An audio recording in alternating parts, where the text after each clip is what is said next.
You think you love having choices, right? Well, what if I told you they're secretly making you miserable? Ever feel totally paralyzed by choice? Like you have all the options in the world and your brain just short circuits? Okay, picture this. You're on your favorite streaming service. There are literally thousands of movies right there. So you scroll, and you keep scrolling. And after like 30 minutes, you just give up and watch nothing. Total frustration, right? Yeah, I thought so. Or how about this one? Staring into a fridge that's completely full of food, so many possibilities. And what do? You shut the door, grab your phone, and order takeout. Come on, we've all been there. So what is happening here? Is something wrong with us? Nope. It's not you, it's a real thing, a feature of our crazy modern world. It's called the tyranny of too much. And that feeling? Oh yeah, it has a name. A psychologist named Barry Schwartz called it the paradox of choice. And the idea is actually pretty simple. Having more options doesn't actually make us happier. In fact, it often leaves us feeling paralyzed and way less satisfied. Okay, but why? Why does our brain just give up? Let's get into the nitty-gritty of what's happening up there. This is your brain on overload. It all comes down to something called decision fatigue. Think about your brain's ability to make choices like a muscle. The more you work it out, the more exhausted it gets. And I mean every choice, from what to wear to what to eat, just drains that battery. And this isn't just for us regular folks. Even presidents deal with it. Barack Obama famously wore pretty much the same suit every single day. Why? To avoid wasting brain power on what to wear or what to eat. He was saving all that mental energy for the big, important decisions. He was hacking his own decision fatigue. Now, what's really fascinating is that we don't all handle this the same way. People generally fall into two camps.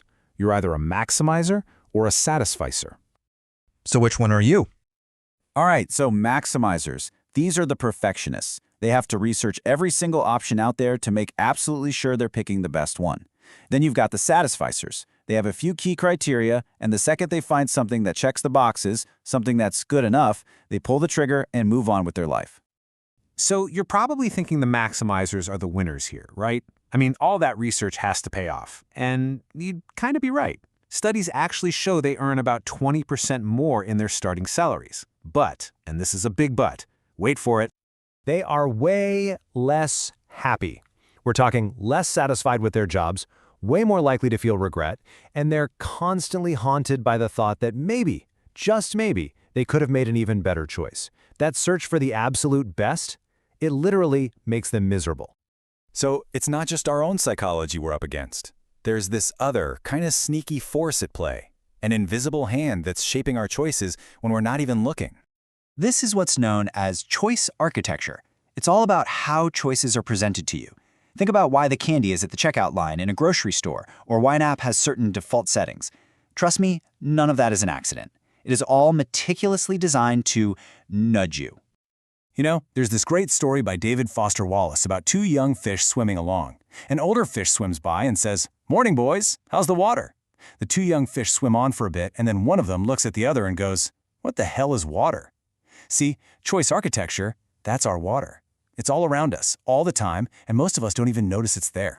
And here's the kicker. You can't get away from it. It's inevitable. Every single menu, every website you visit, every form you fill out, it's all a form of choice architecture. So the real question isn't, does it exist? The real question is, who's designing it and why? Okay, so if our brains are getting tired out by all these choices and we're being nudged around by these invisible forces, what do we do? How do you actually win this game and take back some control? All right, here's the secret weapon, the big twist. The true way to maximize your happiness is to learn how to be a satisficer. It's about letting go of this need for the absolute best and learning to embrace good enough. Think of it as a strategic move to save your sanity. So, let's break it down. Here's your 4-step game plan. Number 1, just recognize that feeling of being overwhelmed. Name it. Number 2, prioritize. Decide which decisions are actually worth your precious mental energy. 3, be a satisficer. Aim for good enough, not perfect. And finally, number 4, start seeing the nudges. Pay attention to the choice architecture that's all around you.